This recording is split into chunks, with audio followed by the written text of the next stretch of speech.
Hello everyone, అందరికీ నమస్కారం. So మీరు ఆల్రెడీ టైటిల్లో చూసే ఉంటారు కదా, మనలో చాలామంది ఎస్పెషల్గా లేడీస్ ఈ పేలు సమస్యతో అయితే బాధపడుతూ ఉంటారు. సో అలాంటి వాళ్ళకైతే ఈ వీడియో బాగా యూజ్ అవుతుందని అనుకుంటున్నా. సో ఏంటంటే మనలో చాలామందికి ఈ పేలు సమస్య ఉంటుంది. ఎవరితో చెప్పుకోవడానికైనా కొంచెం ఎంబారసింగ్గా ఉంటుంది. సో అలాంటి వాళ్ళలో పేలు సమస్యతో బాధపడే వాళ్ళలో నేను కూడా ఒకదాన్ని. ఏంటి గీత నీకు పేలు ఉంటాయి అంటే, నాకు పేలు ఉంటాయి. అడవిలో జంతువులు ఉండడం ఎంత సహజమో జుట్టున్న ప్రతి ఒక్కరికి, ముఖ్యంగా లేడీస్కి పేలు ఉండడం అంతే సహజం. నేను అందరినీ అనట్లేదు, కొంతమందికి మాత్రం చెప్తున్నా. మనం ఇంతవరకు చాలా ప్రోడక్ట్స్ కానీ లేదంటే హోమ్ టిప్స్ కానీ అదే ఇంటి చిట్కాలు కానీ ఇవన్నీ ట్రై చేసి ఒకవేళ విసిగిపోయినట్లయితే సో అలాంటి వాళ్ళకి నేను చెప్పబోయేది ఈ షాంపూని ఒక్కసారి ట్రై చేసి చూడండి. నేను పక్కన కరెక్ట్ పిక్చర్ అయితే యాడ్ చేస్తాను, వీడియోలో క్లారిటీ లేదు. ఎవర్మెక్టిన్ షాంపూ 0.5% అండి. ఇవ్రియా అనుకుంటా, మేబీ దీని ప్రొనౌన్సియేషన్ కరెక్టా కాదా నాకు తెలీదు, తప్పైతే సారీ అండి. నేను ఎక్కడ దాని ప్రొనౌన్సియేషన్ వినలేదు. సో ఈ షాంపూలో ఈ డబ్బా ఉంటుంది. ఇది చాలా బాగా యూజ్ అవుతుందండి. అండ్ దీని యూజ్ కూడా చాలా సింపులే. మనం రెగ్యులర్గా షాంపూ చేసుకుంటాం కదా, దాని తర్వాత ఈ షాంపూని కొంచెం తీసుకొని స్కాల్ప్కి సరిపడా తీసుకొని వాటర్లో డైల్యూట్ చేసేసి జస్ట్ స్కాల్ప్కి మాత్రం అప్లై చేసి ఒకసారి మసాజ్ ఇచ్చేసి ఒక 3 to 5 minutes అలా ఉంచేసేయండి. 3 to 5 minutes అయిపోయిన తర్వాత మళ్ళీ వాటర్తో మంచిగా రిన్స్ చేసేసేయండి. మనం జస్ట్ ఒక్కసారి యూజ్ చేస్తే చాలు, మనకి రిజల్ట్ అయితే వచ్చేస్తుంది.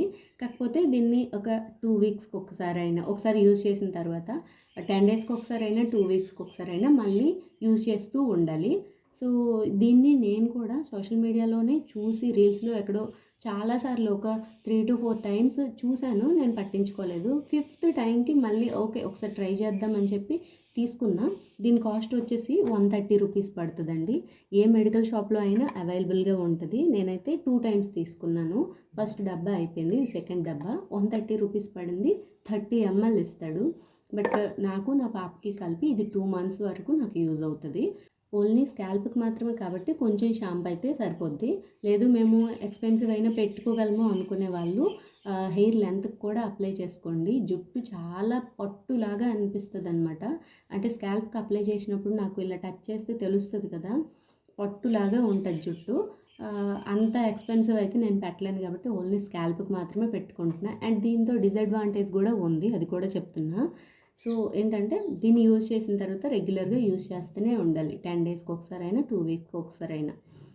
నేనేం చేశానంటే ఒక డబ్బా యూజ్ చేసి అయిపోయింది కదా, తగ్గిపోయి కదా అని చెప్పి నేను ఇంకా యూజ్ చేయలేదు. చేయకపోతే వితిన్ 2 monthsలో మళ్ళీ పేలు పెట్టేసాయి. సో మళ్ళీ నేను రియలైజ్ అయ్యి ఓ ఇలా కాదా అని చెప్పి మళ్ళీ ఇగోండి ఈ డబ్బా తీసుకొచ్చా. కానీ దీన్ని రెగ్యులర్గా యూజ్ చేస్తే మాత్రం మనకి ఎలాంటి సైడ్ ఎఫెక్ట్స్ కూడా లేవు, అలానే హెయిర్ ఫాల్ కూడా లేదు. ఇంకా ఇంకొకటి ఏంటంటే డాండ్రఫ్ లేదు, మెయిన్ డాండ్రఫ్ కూడా లేదు దీంతో. అండ్ దీని స్మెల్ వచ్చేసి మెడికల్ స్మెల్ వస్తుంది. నాకు అలవాటు అయిపోయింది కాబట్టి ఇప్పుడు రావట్లేదు, బట్ లేదంటే మెడికల్ స్మెల్లే వస్తుంది. సో ఇది ఎలాంటి ప్రమోషనో కొలాబరేషనో కాదు. నేను 2 times 130 260 రూపీస్ పెట్టి కొనుక్కున్నా. ఎవరికైనా యూజ్ అవుతుందేమో అని చెప్పి చెప్తున్నా.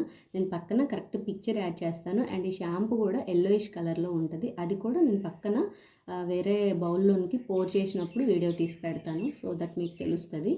ఎవరైనా పేలు సమస్యతో బాధపడుతున్నట్లయితే వాళ్ళకి ఈ వీడియో షేర్ చేయండి. అండ్ హోమ్ టిప్స్ కూడా నేను చాలా పోస్ట్ చేస్తాను తొందరలో.